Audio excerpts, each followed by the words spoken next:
Good morning, this is Marshall Davis. You might have noticed that religious people tend to focus a lot upon proper behavior. This usually takes the form of defining what is appropriate moral conduct in terms of commandments and rules or ethical principles. Oftentimes they are codified into laws that are then imposed upon society and enforced by penalties. Think the Ten Commandments, as well as the American obsession with legislation. We think that passing a law will fix anything. Religious progressives are very concerned about speech, using proper language for others and for God. This is moral behavior applied to talking, to speech. Even so-called spiritual but not religious people are concerned with actions in the form of which spiritual practices are best. The religious people of Jesus' day were no different. The scribes and the Pharisees were rule makers and rule enforcers. They were the biblical literalists of their time who spent their days poring over the scriptures to discern the wrong and right things to do and to say.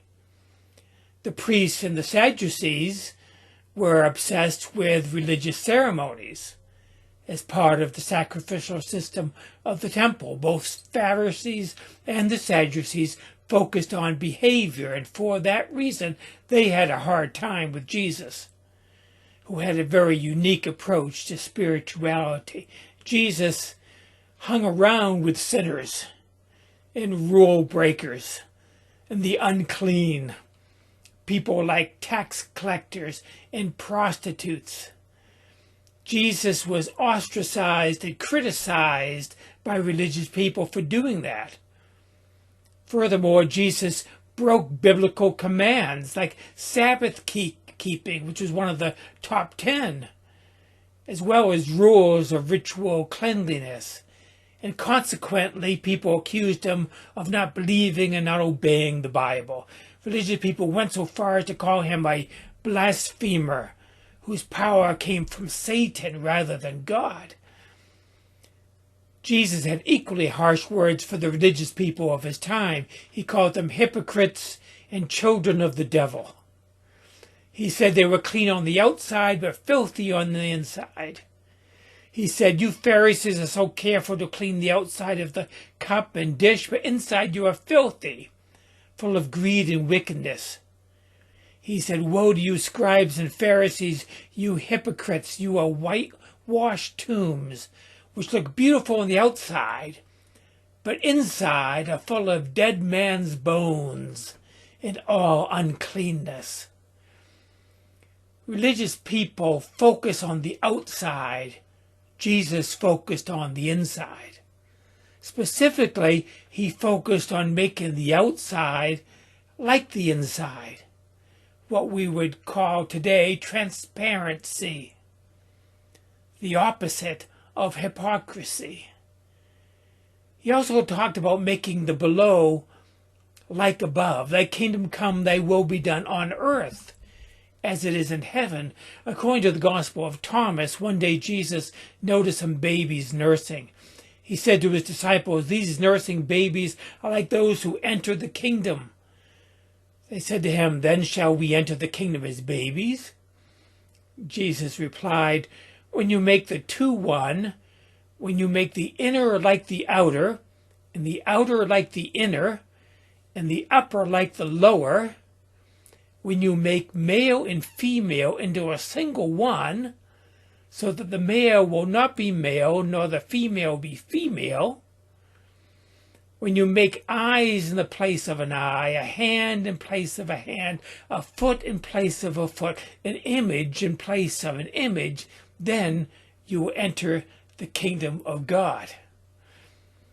Jesus was all about tearing down barriers between opposites, between dualities, between inside and outside. The kingdom of God is within you, he said, but he also said that you are in it, that it's all around. And when we see that directly, the inner is the outer, the above is the below, then we see the kingdom of God. You could say that that's when we enter the kingdom of God, although if the kingdom is already within and without, then we are never really outside of the kingdom of God. It is about transcending these distinctions of duality, the division between heaven and earth, us and others, us and God. Now, how does that translate into everyday living?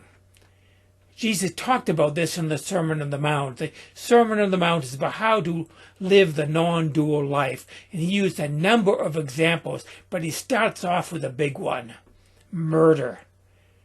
Jesus said, "You have heard the ancients were told, 'You shall not murder,' and whoever commits murder shall be answerable to the court. But I say to you that everyone who is angry with his brother shall be answerable to the court. And whoever says to his brother, 'You good for nothing,' shall be answerable to the Supreme Court. And whoever says, 'You fool,' shall be guilty enough to go into the fiery hell." Here he was addressing the Pharisees and their moral law. He was saying it wasn't about the outer, it's about the inner. Get the inner right, and the outer will follow. As he says elsewhere, out of overflow of the heart, the mouth speaks. You could equally say that out of the overflow of the heart, the body acts. Then he addresses the Sadducees and their ceremonial law. He says, "Therefore, if you are presenting your offering at the altar, and therefore you remember your brother or something against you, leave your offering there before the altar. And go, first be reconciled to your brother, then come and present your offering. Come to terms with your accuser quickly while you are with him on the way to court, so that your accuser will not hand you over to the judge, and the judge to the officer, and you will not be thrown into prison. Truly, I say to you, you will not come out of there until you have paid the last penny." Here he is saying that one's relationship to God is connected to one's relationship to others. You cannot separate them. They're two sides of the same coin. You cannot have one without the other. Make the outer like the inner, and the inner like the outer, and everything is all right. Although some people today read these words of Jesus, instead of hearing what he says, they obsess about the inner life. So instead of obsessing about outer actions, they obsess about every thought or sinful desire that they might have.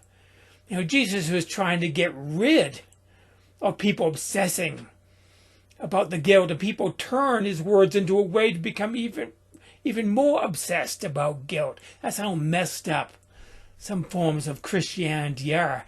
Non-dual living is about breaking down the barriers. It's about making the two one. Non-duality. Break down the barrier between outer and inner, upper and lower, even male and female. Jesus says when you make the male and female into a single one, so that the male will not be male, nor the female be female, then you will enter the kingdom. Jesus' words about breaking down sexual distinctions were radical in his day, and they are radical in our day. These days, Christian Pharisees and Sadducees are all about keeping the distinctions between male and female, separating, defining, and enforcing gender roles. Non-dual living is about transcending dualistic distinctions that most people are obsessed with, including sexual and gender differences. When one sees that all is one, a single one, as Jesus says, when one has a shift in awareness and sees that reality is one, then everything changes. And yet, everything remains the same. Jesus even applies this to our perception of the body. Jesus says, when you make eyes in place of an eye, a hand in place of a hand, a foot in place of a foot, and an image in place of an image, then you enter the kingdom of God. This might sound strange and even obscure, but it really is a parallel to the Zen saying. Before enlightenment, mountains were mountains and rivers were rivers. After enlightenment, the mountains were not mountains and the rivers were not rivers.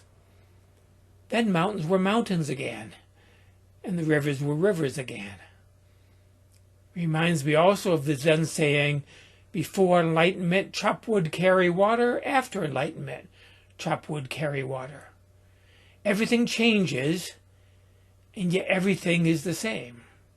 In non-dual awareness, we still have to live and function in the world with bodies and with our mental images of the world, our understanding of the world. We still need to act morally in the world.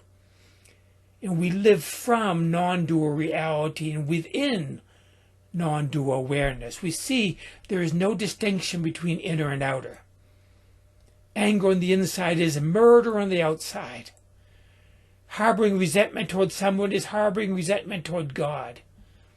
When you are labeling someone, you are labeling yourself, for we are one. When we are mistreating our neighbor, we are mistreating ourselves. So Jesus says to get right with your neighbor, we are then right with ourselves and right with God.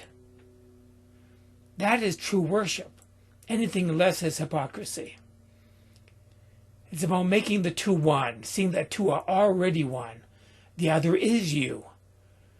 Whether that other is your friend, your neighbor, your enemy, or God. When the two are one, then heaven comes to earth. The kingdom of God arrives. Inner and outer are joined. Male and female are one. Above and below, upper and lower are one. This is enlightenment.